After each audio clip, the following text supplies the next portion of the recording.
जैसे SSC GD, रूडी, railway, NTPC. दोस्तों आप लोग इस प्रश्न को अच्छे से कॉपी कलम लेकर इसे हल करेंगे। यह क्वेश्चन अन्य प्रतियोगी परीक्षाओं में बार बार पूछा जाता है। आइए दोस्तों हम लोग इस प्रश्न को अच्छे से पढ़ते हैं। यह प्रश्न बहुत अच्छा है और बहुत प्यारा है। आइए देखिए दोस्तों, क्वेश्चन क्या दिया है।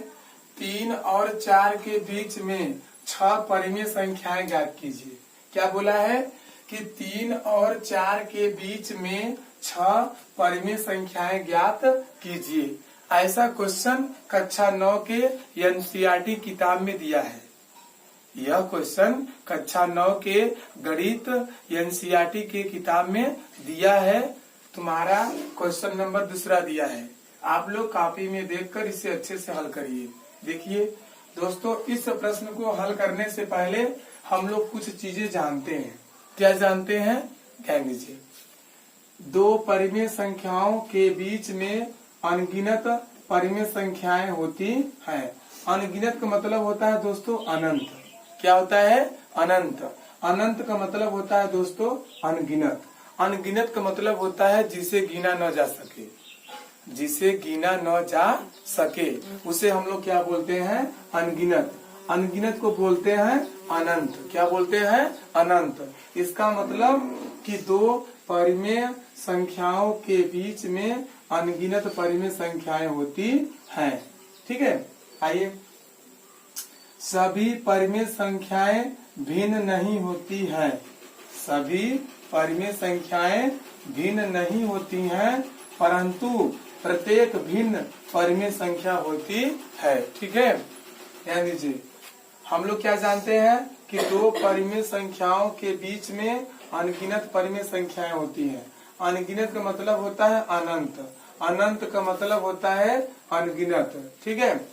सभी परिमेय संख्याएं भिन्न नहीं होती हैं, परंतु प्रत्येक भिन्न परिमेय संख्या होती है। आइए दोस्तों हम लोग जानते हैं कि परिमेय संख्या क्या है। परिमेय संख्या क्या है, परिमेय संख्या किसे कहते हैं। ध्यान दीजिए, परिमेय संख्याएं क्या है, जिसको इंग्लिश में क्या बोलते हैं, रेटिनॉल नंबर। क्या बोलते हैं दोस्तों, रेटिनॉल नंबर। वे संख्याएं जिनको अंश और हर के रूप में लिखा जा सकता है उन्हें परिमेय संख्याएं कहते हैं। ठीक है दोस्तों, क्या कहते हैं हम लोग उसका परिभाषा, कि वे संख्याएं जिनको अंश और हर के रूप में लिखा जा सकता है उन्हें परिमेय संख्याएं कहते हैं। ठीक है।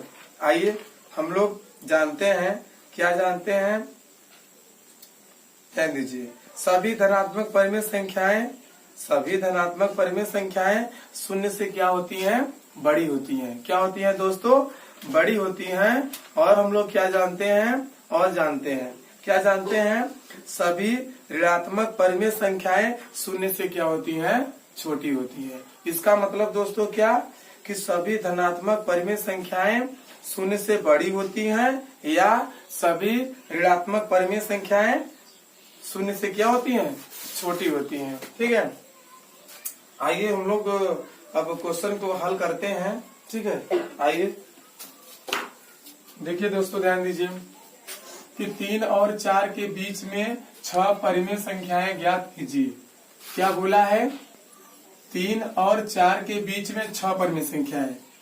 1 परिमेय संख्या, 2 परिमेय संख्या, 3 परिमेय संख्या, 4 परिमेय संख्या, 5 परिमेय संख्या। उसके बाद हम लोग क्या लिखेंगे, 6 लिखेंगे।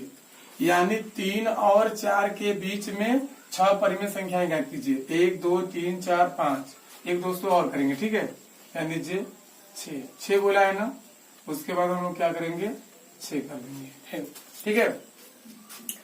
यानी क्वेश्चन में बोला क्या है कि 3 और 4 के बीच में 6 परिमेय संख्याएं ज्ञात कीजिए। 1 परिमेय संख्या, दूसरी परिमेय संख्या, तीसरी परिमेय संख्या, चौथी परिमेय संख्या, 5वीं और 6वीं। ठीक है। यानी 3 और 6, 3 और 4। ठीक है, 3 और 4 के बीच पूछा है। ठीक है, 3 और 4 के बीच। ठीक है, ध्यान दीजिए। क्वेश्चन में क्या बोला है कि पहला क्वेश्चन क्या दिया है, 3 और 4 के बीच में 3 और 4 के बीच में 6 परिमेय संख्याएं ज्ञात कीजिए। 6 परिमेय संख्या, ठीक है दोस्तों। देखिए 3 और 4 के बीच में, ठीक है, 1 2 3 4 5 6। अब ध्यान दीजिए दोस्तों, कितनी परिमेय संख्या पूछा है, 6। तो हम लोग क्या करेंगे दोस्तों, जितनी परिमेय संख्या पूछेगा, तो कितनी पूछ रहा है, तो n बराबर तुम्हारा क्या है, 6 पूछेगा। तो हम लोग क्या करेंगे, 1 बढ़ा के लेंगे। तो n बराबर 6 में 1 जोड़ेंगे, क्या आएगा, 7 आएगा, ठीक है। ध्यान दीजिए। अब दोस्तों हम लोग क्या करेंगे, 7 का गुणा करेंगे, ऊपर करेंगे और नीचे। तो 3 गुणे 7 बटे 7, एक परिमेय संख्या, 2 3 4 5 6। अब क्या करेंगे, 4 का गुणा हम लोग करेंगे 7 में करेंगे, और उसके बाद बटे क्या करेंगे, 7 करेंगे। ध्यान दीजिए, 3 का गुणा 7 में करेंगे, 3 सत्ते 21, 21 बटे 7, एक परिमेय संख्या, 2 3 4 5 6, 4 सत्ते 28, 28 बटे 7 हो गया। अब ध्यान दीजिए दोस्तों, 1 2 3 4 5 6 हो गया। पूछा क्या है कि 3 और 4 के बीच में 6 परिमेय संख्याएं ज्ञात कीजिए, ठीक है। तब हम लोग क्या करेंगे, सभी के बटे में दोस्तों क्या है, 7 है, ठीक है। तो यहाँ हम लोग क्या लिखेंगे, 7 7 7 7 7 7। अब क्या करेंगे दोस्तों, 21 से क्या हुआ, 28 हुआ। इसका मतलब संख्याएं किसमें है, संख्याएं हमारी क्या है, आरोही क्रम। आरोही क्रम में संख्याओं को हम लोग क्या करते हैं, बढ़ते हुए क्रम में लिखते हैं। किसमें लिखते हैं, बढ़ते हुए क्रम में। यानी जो एक तुम्हारा जो होता है असेंडिंग ऑर्डर, जो असेंडिंग ऑर्डर होता है, असेंडिंग ऑर्डर को हिंदी में क्या बोलते हैं, आरोही क्रम। आरोही क्रम में संख्याएं छोटी से बड़ी लिखी जाती है, यानी छोटी से बड़ी, स्मॉल से बिग, ठीक है।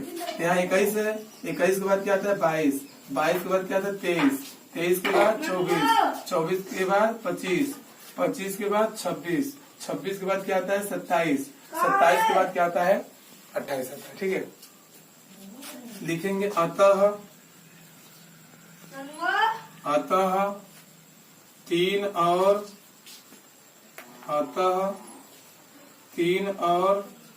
4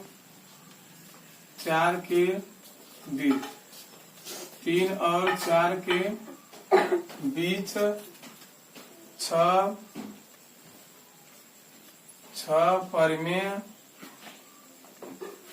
परिमेय संख्याएं, 6 परिमेय संख्याएं कौन कौन सी होगी, ध्यान दीजिए।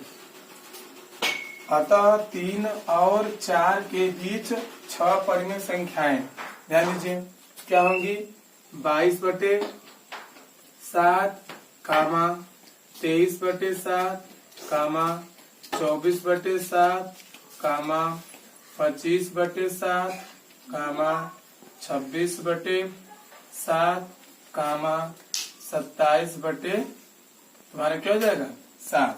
यानी 3 और 4 के बीच में 6 परिमेय संख्याएं कौन कौन सी आ गई, 1 2 3 4 5 6। यानी कौन कौन सी आई हैं, 22 बटे 7, 23 बटे 7, 24 बटे 7, 25 बटे 7, 26 बटे 7, 27 बटे 7। यही दोस्तों आपका क्या हो जाएगा, आंसर हो जाएगा, ठीक है। आप लोग इस प्रश्न को छोटा भी कर सकते हैं और बड़ा भी कर सकते हैं, ठीक है। क्वेश्चन में पूछा था कि 3 और 4 के बीच में 6 परिमेय संख्याएं ज्ञात कीजिए।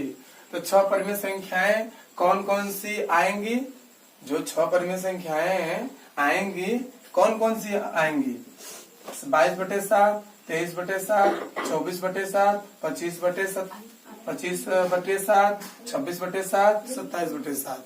यही दोस्तों आपका क्या हो जाएगा, आंसर हो जाएगा, ANSWER। ठीक है दोस्तों, आप लोग अच्छे से मेहनत करिए।